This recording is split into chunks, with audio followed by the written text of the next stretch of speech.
Hunnigan, what happened? The transmission got cut off. Salazar, how'd you... We've jacked the line. We didn't want you telling everyone any unnecessary information. Where's Ashley? Ah, so she fell into one of our wonderful traps. We'll make sure we find her. Don't you worry about her. Oh yes, I let our miserable insects out for some exercise down in the sewer. Thanks. That should keep me company, 'cause boredom kills me. I look forward to our next encounter. In another life. What's going on, everyone? It's the Niskel. Welcome back to Resident Evil 4. Ashley's on the other side, because apparently this entire castle is booby-trapped. Well, I mean, we could have fallen for so many other traps, but we just happened to fall into the one that had a bunch of spikes coming out from the ground, and if you just happen to make it through all of that, you get caught on the wall, a bunch of iron bars go around you, which, conveniently, Ashley was thin enough to fit in those bars, otherwise she just would have been crushed.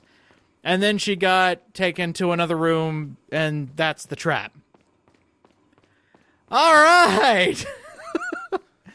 Well, at least we know there's a lot more fun to be had here in this castle. We won't have Ashley for quite a while, and Salazar just mentioned he let loose some brand new monsters. We'll deal with them here in a bit. But first, there's a lot of goodies around this main pathway here. There is also, if memory serves me, yes. Okay, if you're looking at your map right here, you'll see that there's a treasure, but you'll notice I already opened a chest and got a hand grenade out of it. The treasure is actually upstairs. You can't get to it yet. We'll eventually get to it, don't worry. But just know that if you still see it there, you didn't miss it. You have to come all the way around and you'll eventually get it. But hey, take a look at this. That's new. Never seen one of these. Let's go inside.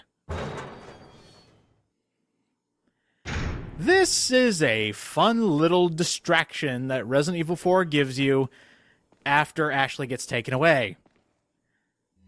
Target practice. A special minigame where you can get fabulous prizes and money.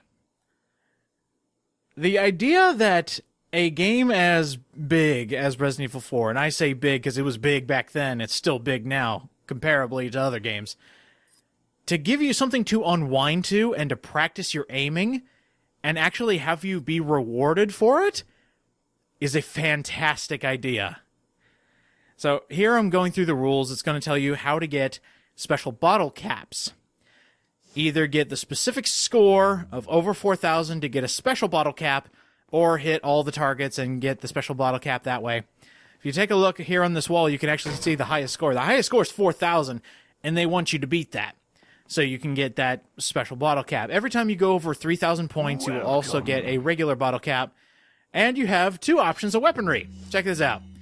This is rapid fire. You get the TMP and you get the shotgun. Now, back in the day, I thought this was the easiest one to use. And then I got better at video games. Let's take a look at the other one. Sniping. You get a sniper rifle and a handgun. Now, handgun's really good at picking off headshots. The problem with the rifle part is that it takes too long to reload and get another shot in. Very precise, but it takes forever. We're just going to go through a few of these just so I can show this off. The Wii version is completely broken.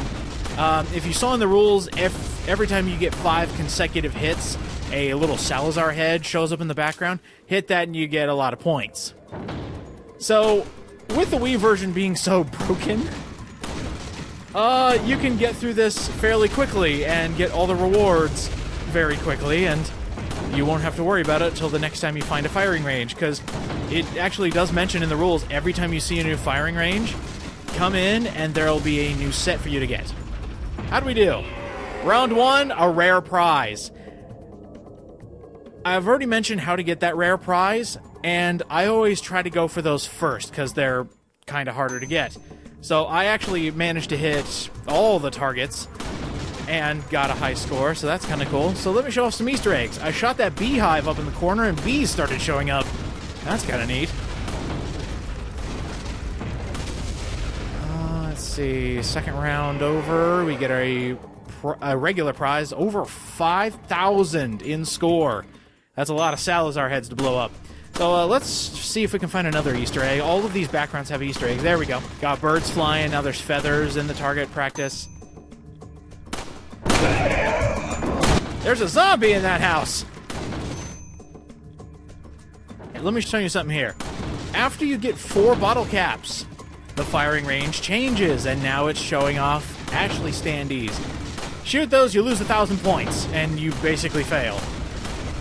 The one thing I have noticed is the second phase of a particular target practice game gets a lot easier to rack up the points.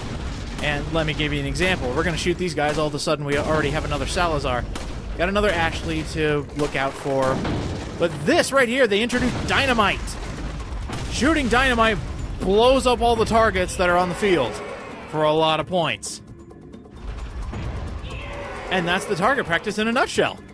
After you get your 6 prizes, you can no longer advance. Let's come out here and end the game.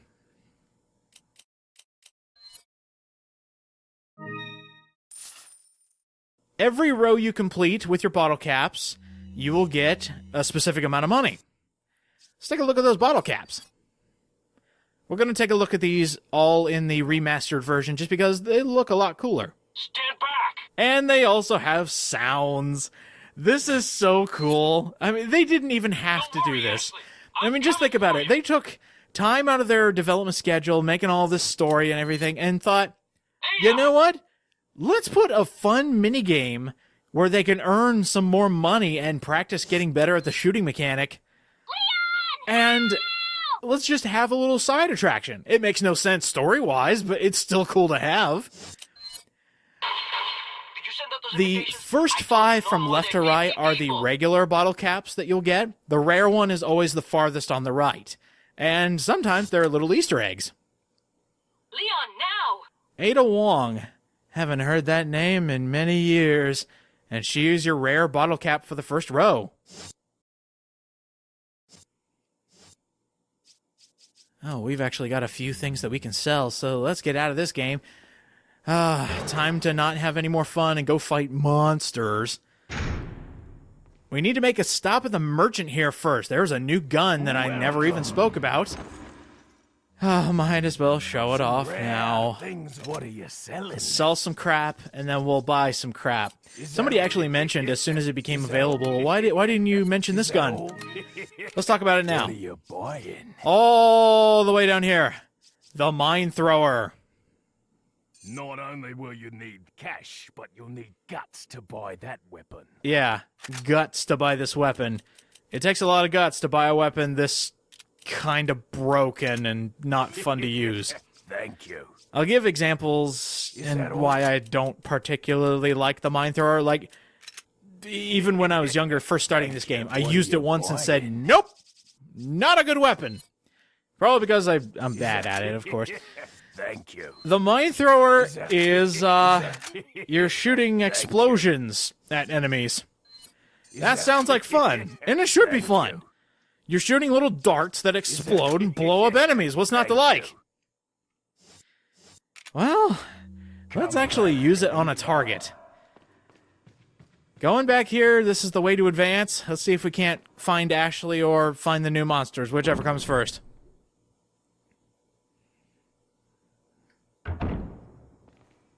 Here's another instance of Resident Evil 4 being really, really cool. This is a part I particularly enjoy because it introduces a new enemy that is very interesting. Uh-oh. Uh-oh. Don't worry, you'll always get that sound effect, but nothing is actually running towards you. We have a brand new enemy that likes to play hide and seek. Nothing's showing up, but I see something happening down there that doesn't make a lot of sense. So let's zoom in a little bit. Oh, it caught something. You see that? Yeah, active camouflage on enemies now. Great. Alright, there's a little something down here. Go ahead and pick it up. Sometimes it's money, sometimes it's ammo. And, There's nothing here, so how about we say hi to our new friend? There's a new little monster boy. I think it wants to say hi using the mine thrower.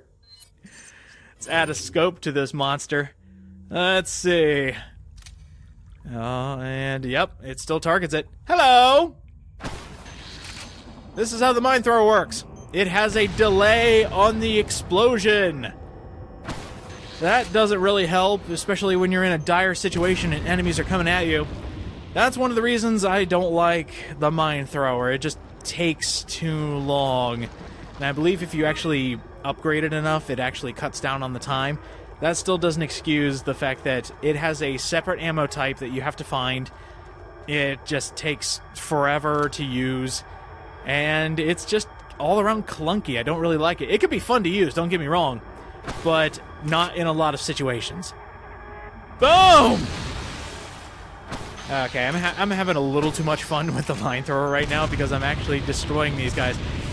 Speaking of which, let me introduce the Novistadors. It's kind of ironic because I looked up their name in Spanish and they are called the Unseen. It's because they use camouflage. These are the insect monsters that Salazar unleashed in the sewers, and they're a lot of fun. They're fast. The fact that you can't see them immediately means you can have some really interesting fights. And I just really like this segment in general just because you're always on the lookout for these guys. Like, I know there's one up here. I've played this game enough to know there's one up there, and I can also see it spit. So see if we can't get a closer look and actually shoot him down before he sees me. Oh, I saw the hitbox. Oh, please work. This shouldn't work, but it will. Oh, come on. Come on, where is it? Oh, come on. Oh, come on. It's close. Yes! I can't believe that worked. It really shouldn't have.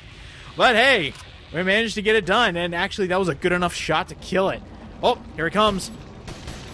Always be on the lookout because these guys are going to be coming from side rooms. They're going to be coming from the ceiling. A lot of the times you're not going to see them, and that's because they're really good predators, I gotta say. You can always shoot them down regularly. I suggest shotgun strongly because it just knocks them back immediately. Hopefully I can get them to show off everything that they have, because when they attack from the ceiling, they can either jump on you, they can just slash you. And by the way, they do a lot of damage, so be careful of that. Can we get in here? Yes, we can. In here, oops, there's a little bit of ammo. And a special note. Ah, Luis, you have a memo.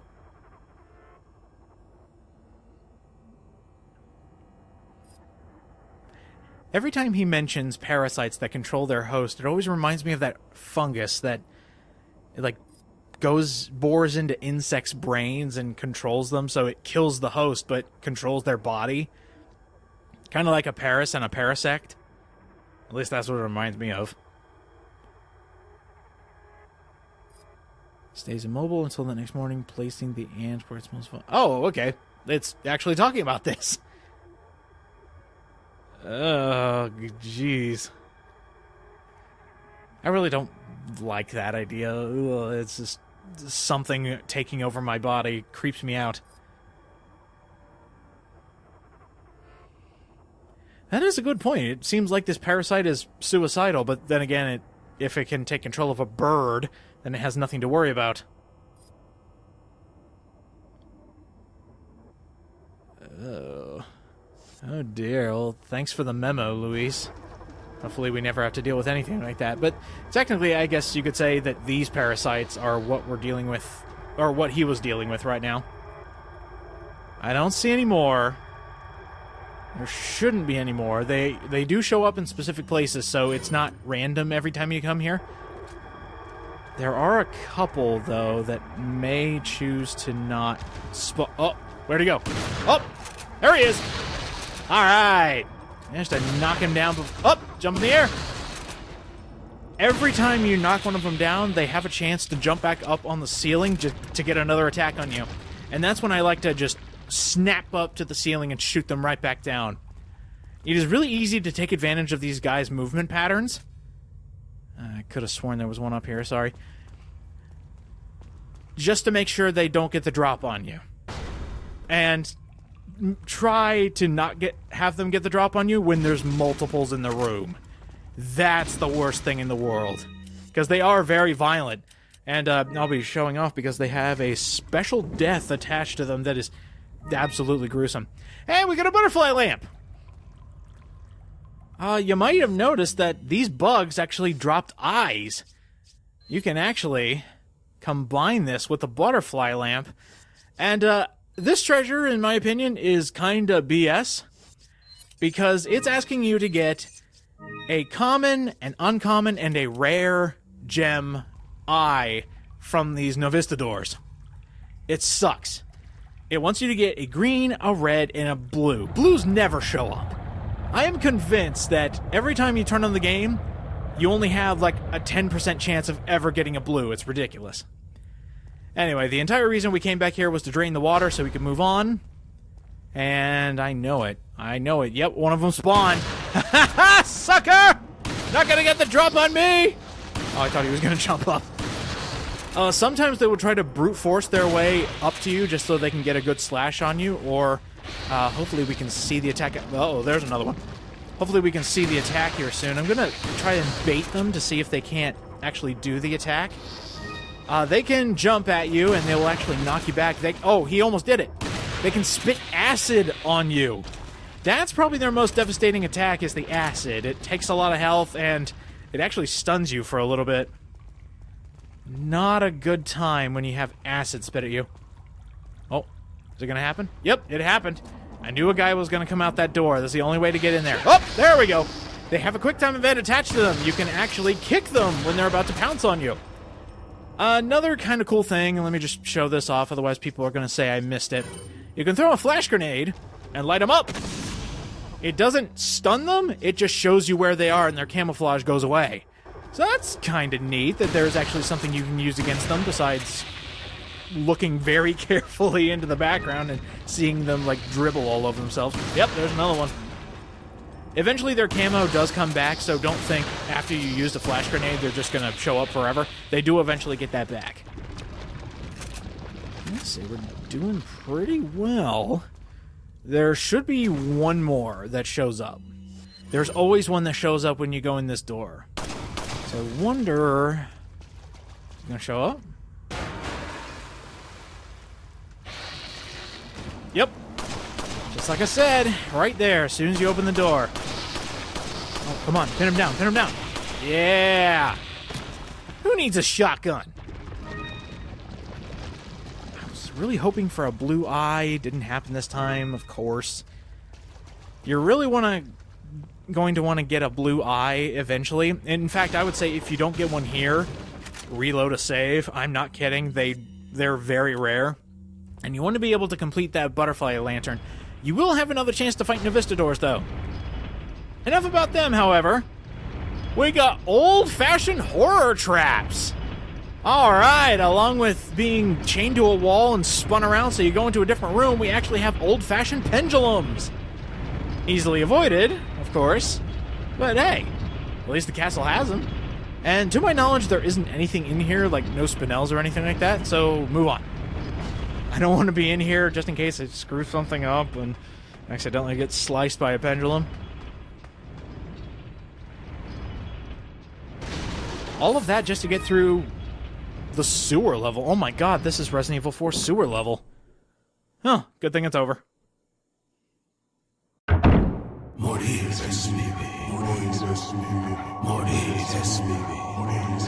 Well, that seems interesting. I want to crash this party in the best way possible, and I think you want to do the same. There's a good reason why we want to crash this party. Check this out. Alright, ready? Up! Boom! You always want to throw at that exact spot. Reason being, it kills all the regular cultists. Now, one of them might get away. Don't let him get away. Oh, where's he going? Get back here, doofus. Yeah, knock him down. There is a timer here. There it goes. Okay, we don't have to worry. Every time you disturb these cultists, the door starts on a timer. they'll eventually try to run through and escape when you disturb them. They are here to be pure cash in your pocket. Every single regular cultist has a spinel attached to them. And the redcoat had an Illuminatos pendant sell for 10,000 pesetas. Pure cash. I can't think of any other reason on why they would be there. I mean, it shows that there's a cult around, and they're kind of messed up, and looks like they sacrificed a big glob of ground beef. But that's it. Otherwise, they're just here for money. And I'm not going to argue with that. I'm going to sell a lot of spinels because of this. But there is actually some more goodies that you can get up here. You can jump on the chandelier. I wouldn't suggest jumping on the chandelier while they're there, because they will hear you, run away, and you'll lose out on all that free cash. Another thing you want to do, however, is come over here. You see there's a merchant over there. We can't get to him. Jump on here and jump right over. And there is a shortcut. Open that up. Opens up the door to the merchant. And, hey, look at that. It's the treasure that we couldn't get to earlier. And look, it's another elegant mask. So now that gem actually has a purpose. Let's go ahead and attach that to it. Yes. The cycle begins anew. Yeah, unfortunately you can't jump back on the chandelier. I guess it kind of makes sense because there's like a pillar in your way or something like that. No worries. Hello, merchant. Please, take my mine thrower. I hate this gun. Didn't miss anything, okay. Yeah, I'm gonna sell the mine thrower. I just wanted to show it off. I wasn't planning on keeping it in my final loadout just because I don't like it. I'm sorry. Just get rid of it. I know I wasted money on getting the mine thrower, but it was worth it just to show off how fun it can be, but also kind of give an explanation on why I don't like using it. Sorry. Ooh. Oh, 12,000 pesetas. That was my mistake. I could have sworn it was 10. Get rid of the excess eyes. As soon as you put them in the lantern, you don't need them anymore. Can we... Yeah, we can upgrade the riot gun here. Yeah, that'll work. Alright, off we go to the next segment. But before that, I want to show something hilarious that happened. First off, here's what happens when you crash the party the old-fashioned way and just, dive right in. I'm actually going to let these guys escape just to show that if you give them enough time, they will all run away. And there you go, you lost out on all your free money. Good job, PS2 version. However, in the GameCube version, something extremely funny happened. They were all running away, and I was trying to film them all getting away, but this guy got left behind. Alright, well, fine. Since he got left behind, they will actually turn around and attack you, so they're not docile. They will come after you. Cool, thanks for the pendant.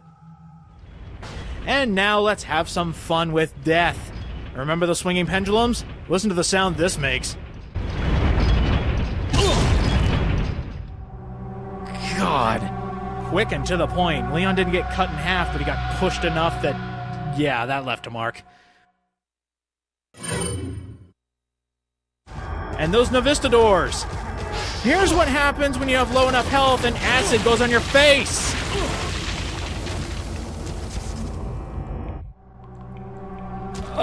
Not gonna lie, when I played this when I was younger, I actually had a nightmare about that face.